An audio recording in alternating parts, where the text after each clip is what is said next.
Truth is, after we got married, I quickly realized that I had not properly prepared to be a good husband, and I felt extremely inadequate. And instead of doing the hard work and doing some on the job training to be a good husband for my wife, I did a lot of no calls, no shows.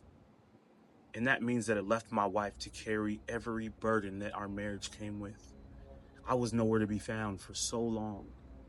And so at some point, to avoid accountability, anytime my wife brought anything to me, any issues, any concerns, any challenges for me to do better, was met with defensiveness. Because as long as I could be defensive, then maybe I could turn this conversation around and I won't have to be accountable.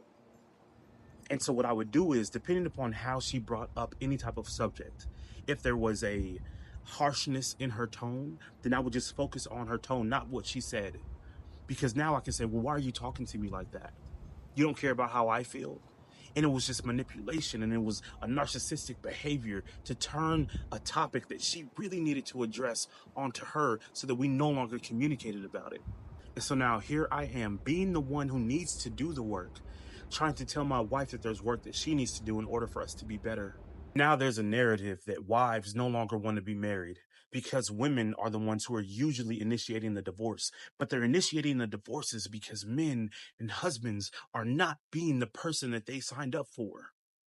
When I am not pulling my weight and my wife is pulling her weight plus mine, plus everything that the marriage comes with, she's tired. She's exhausted. She is losing herself. And when she's asking for help, it's met with defensiveness and it's met with aggression and it's met with narcissistic behaviors. And so before our wives completely lose themselves, they say, I cannot do this any longer. So I have to go, but I don't want to. I just want for you to be better than you've been. And that's why I'm so passionate about this, because broken men break things. And our wives are not something that we should allow to be broken, especially by our own hands.